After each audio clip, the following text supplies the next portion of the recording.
Hello, welcome back मित्रांनो. नमस्कार.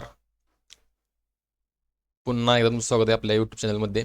तर 1 जानेवारीला आपण एक 5Kचं फंडेड अकाउंट घेतलेलं आणि त्यावर मी सांगितलेलं की त्यावर जे पण ट्रेड घेईल ते जे लॉजिक विथ मी तुम्हाला शेअर करीन विथ लॉजिक. पण काहीच तिथं ट्रेड मी शेअर्स केली, पण काही कामामुळे मला ते परत ते कंटिन्यू करता आलं नाही. पण ते अकाउंट फायनली आपण पास केलेलं आहे. हे पहा, हे होतं ते अकाउंट. आपला पहिला एक व्हिडिओ टाकला आहे मी, जो तुम्ही यूट्यूबवरचा पहिला व्हिडिओ जाऊन बघितला तर तुम्हाला समजेल. हेच अकाउंट आहे ते. अकाउंट नंबर बघू शकता हा.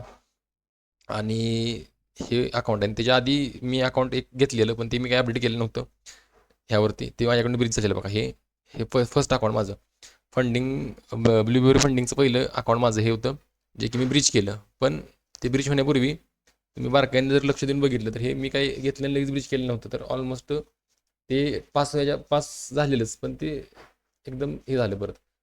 बघू शकता की तुम्ही अकाउंट जर्नी बघितली तर हे अकाउंट पहिल्यांदा मी 1% मायनसमध्ये घेऊन गेलेलो आणि त्यानंतर परत कंटिन्यू अपसाईडला या अकाउंटमध्ये चांगली चांगली ग्रोथ करत करत करत हे अकाउंट जवळजवळ 400, हां म्हणजे 400च्या आसपास गेलेलं. म्हणजे 8% प्रॉफिट टार्गेट मी अचीव केलेला.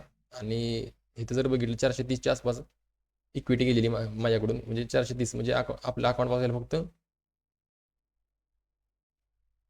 एक मिनिट, हे काय झालं, आपलं अकाउंट पास व्हायला फक्त $70 पाहिजे होते. पण हे अकाउंट माझ्याकडनं परत सायकोलॉजी खराब झाली. परफॉर्मन्स प्रेशर आपल्याकडे आला की बाबा आता मला हे अकाउंट पास करायचं आहे, असल्या प्रकारचा प्रेशर मी घेतला आणि त्यामुळे हे अकाउंट माझं फ्रीज झालं. हे पहिलं अकाउंट होतं.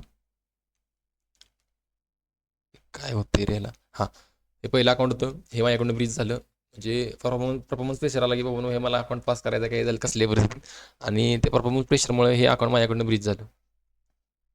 परत मग हे अकाउंट ब्रीज तर मी 1 जानेवारीला हे सेकंड अकाउंट घेतलं. आणि हे सेकंड अकाउंटची जर्नी जर बघितली तर स्टार्टिंगला हे अकाउंट $200 आपण नेलं, म्हणजे जवळजवळ 4% अप केलं. परत ते ऑन कॉस्ट आलं, म्हणजे जवळजवळ 491च्या आसपास झालं. आणि तिथनं परत ही जर्नी परत स्टार्ट करत करत करत करत हळूहळू करत ते अकाउंट मी फायनली पास केलं. आणि हे पास केलेलं अकाउंटचं सर्टिफिकेट पण आपल्याला इथे भेटले, बघू शकता. करण चव्हाण, अरे काय याला होती कापशामुळे येते. करण चव्हाण सर्टिफिकेट ऑफ फंडिंग, हे ब्ल्यूबेरीचं सर्टिफिकेट आपल्याला तुम्ही बघू शकता.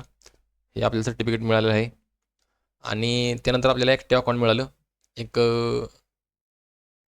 त्यानंतर 2 ॲक्टिव्ह अकाउंट मिळालं, KYC केली आणि त्या ॲक्टिव्ह अकाउंट आता इक्विटी बघा एक ट्रेड चालू आहे माझा GBV युनिव्हर्सिटीमध्ये.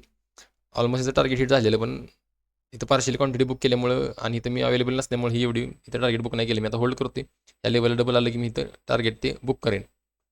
मग त्यानंतर हे सेकंड अकाउंट घेतलं. ह्यामध्ये पण खास अजून काही प्रॉफिट नाहीच. आणि जवळजवळ 35चा बॅलन्स आहे. पार्शियल क्वांटिटी बुक केला, ऑन कॉस्ट हे अकाउंट होतं. आणि जवळजवळ 1% अप आहे आता अकाउंट आहे ऑलमोस्ट. आणि याची पे आउट डेट बघितली तर 2 दिवसानंतर आहे. मग मी प्लॅन करतो की $100 किंवा $120 आसपास पे आउट घ्यायचा पहिला, कारण पहिला पे आउट इम्पॉर्टंट असतो. हा माझा पहिलाच पे आउट असणार आहे. जर ह्या अकाउंटमध्ये जर झाला प्रॉफिट तर पहिलाच पे आउट असणार आहे. त्या पे आउटचा जर भेटला व्हिडिओ, तो कसा विड्रॉ केला, कशात मी घेतला पे आउट, अकाउंटमध्ये कसे पैसे आले, काय प्रोसेस होती, ते प्रोसेस रिलेटेड पण व्हिडिओ मी टाकणार आहे. तर तुम्ही चॅनल नक्की सबस्क्राईब करा. तर हेच की हे अकाउंट मी पास केलेलं आहे. आता बघू ह्यावर ह्या रिलेटेड मी आता व्हिडिओ पण परत चालू केलेत की बाबा ट्रेड घेतला तर त्यामागची लॉजिक एक्सप्लेन करून ते व्हिडिओज मी अपलोड करायला स्टार्ट पण केलेलं आहे यूट्यूब चॅनलवर. तर ते पण तुम्ही चेकआउट करू शकता. फक्त चॅनलला सबस्क्राईब करा आणि जे काही अपडेट असेल ह्या अकाउंटवरचा, पे आउट झाला किंवा हे अकाउंट परत मायनसमध्ये गेलं, काय ट्रेड्स घेतले, ते सगळं मी यूट्यूब चॅनलवरती अपडेट करणार आहे व्हिडिओज थ्रू. तर नक्की चॅनलला सबस्क्राईब करा. ओके.